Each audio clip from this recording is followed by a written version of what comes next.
What's going on, my peeps? Your boy Versatile is back with another video looking crazy. It looks like I just woke up. Yes, I'm gonna try to make another 2 videos, but trying to get this video started was tough on me already. As you guys know, those who follow me on Twitter, I'm gonna be down and out for like the next 6 weeks to 3 months. I suffered a severe high ankle sprain playing basketball. Woo woo! On Friday, I was out there getting it. Woo woo woo woo woo.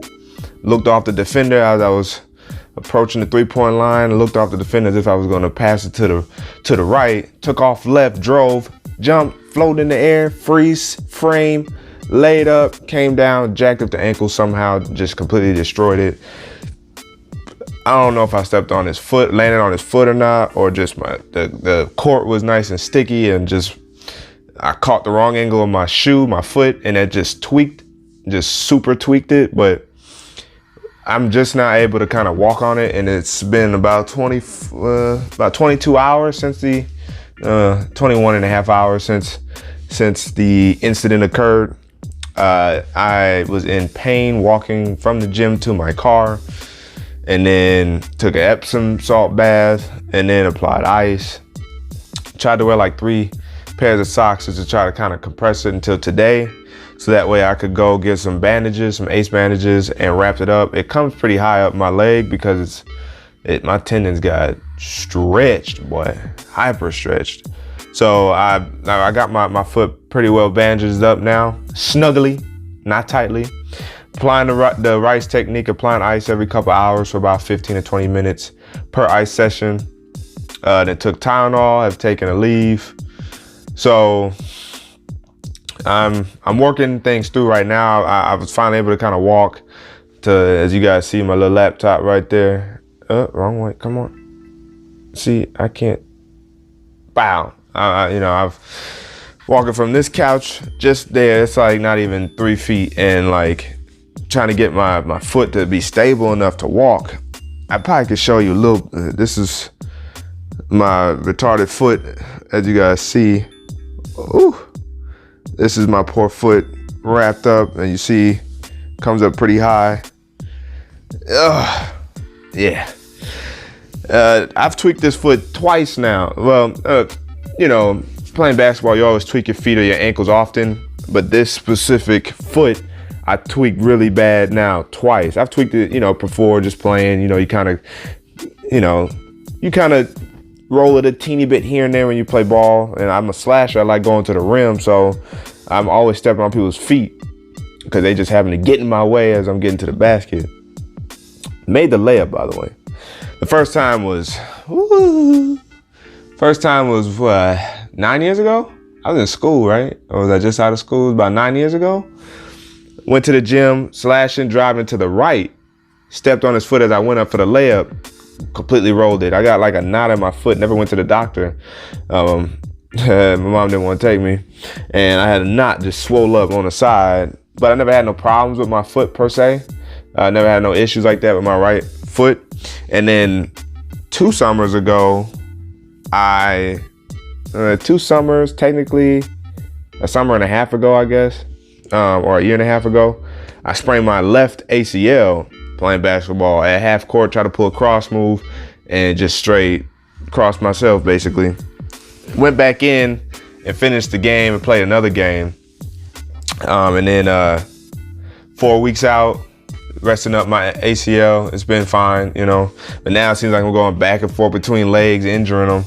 And so that's my foot injury. Now, in terms of trying to pump out video content, it's a lot harder trying to set your stuff up when you don't have your feet to be able to maneuver and set the lights up and continually kind of adjust, the tripod to set the camera up to then record. And then if I'm trying to do like comparison videos, which is what I was trying to do here soon, I got to be sitting down in a specific area, but it just depends on how my leg and whatnot tries to flex, or my foot rather, in terms of being in pain and whatnot. So yeah, it's gonna be tough trying to get videos out. I'm gonna try to get those 2 recorded today or tomorrow. That way, at least I have some videos for this week. You know, as you guys have seen now, I've hit 1,000 subscribers. I definitely appreciate all you guys for coming through, appreciating my perspective of what I have to bring in terms of talking about tech, trying to help you guys out, just being able to have some fun in the tech world. And so, you know, with that, you know, I will have ads in my videos, of course, you know, typical before and after, or before the video. And then I have 1 or 2 in videos where it's 10+ minutes and it's somewhere floating around the halfway mark. So, you know, you guys watching the ad or whatever does help me be able to get more tech, of course. And so I wasn't expecting to reach 1,000 subscribers this fast, but you know, with you guys' support, not only can we really start cranking things out, you know, I can bring different types of tech, or tech I didn't even think I'd be able to bring to the channel more often. And so that's the plan there. So definitely appreciate it.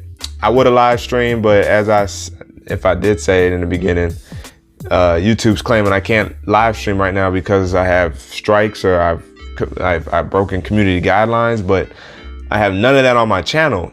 And so I don't know if it's just they forgot to flip the switch on for me once I hit 1,000 subscribers and became a verified partner again to be able to live stream.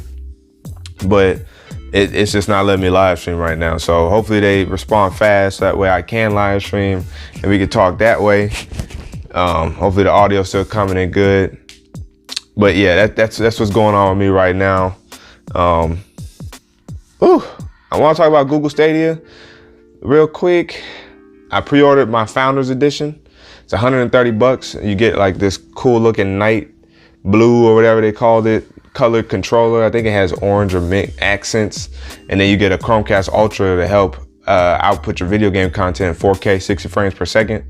And so I have more than enough data throughput here at the house. Hopefully I still will when we get the Google Stadia in-house, because basically the whole shebang about the Google Stadia is basically cloud gaming, or streaming your games from the cloud and being able to utilize or access your game on any of your platforms, basically, or any hardware that's running Google Stadia. So like I could play from my phone that's optimized for Google Stadia, jump on my tablet and play and start the game right where I pause it off at on my tablet. And then, you know, once I get home, jump on my Chromecast on the TV and start playing the game and leave where I left right off. So you're able to just seamlessly play the game and almost play wherever you want to, as long as you got a good, secure data connection. With the Founders Edition Google Stadia, you get the first 3 months of Stadia Pro, I think it's called, for free, which is like the $10 a month in order to stream 4K.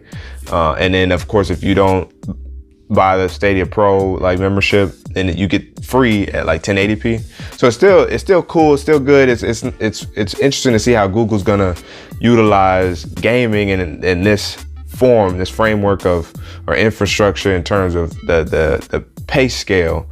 I was listening to Lou Later, and he was talking about how Google might be looking at trying to make up for this on the back end down in the future, much like YouTube, how YouTube was struggling in terms of bringing in money at first, and now they're bringing in money because they've somewhat been able to understand and construct this ad profile, this ad model they got going on for the videos and stuff like that. And of course, us creators coming on to YouTube, making videos so that way they can place ads to bring in that ad money for themselves. So something, I wouldn't say ads per se would be in game in the Google Stadia, but just how they scale it, the games that are available. You got Destiny 2 that's available right offhand. They unveiled Ghost Recon with John Bernthal in it, which is cool. He was kind of looking like the Punisher in that. That was dope. The Division 2, Assassin's Creed Odyssey, I believe, is going to be able to be played on that. All this comes out in November. We don't know specifically when in November, but it's in November. What I don't like is that everything's coming out in November. If y'all haven't seen it yet, or if you're interested, you know, Star Wars Jedi Fallen Order comes out in November as well. I think it was November 12th at first, and then they bumped it to November 15th. But regardless, that's November, you know, second, third week in November. That's when that game comes out. Death Stranding comes out about 7 days prior to that. So it's like, bro, oh my goodness. And then you got Google Stadia that comes out. So I don't know if Google Stadia will be able to play either one of those games. Of course, I'm gonna be playing on my beautiful Spider-Man PlayStation 4 Pro right there, but November's got too much going on. And then not to mention, if we just think about like other hardware tech that drops around November, you got like the iPhone 11 or iPhone season is like October, November. And then the Pixel, the Google Pixel phone, this year the Google Pixel 4 most likely is dropping in that same October, November field.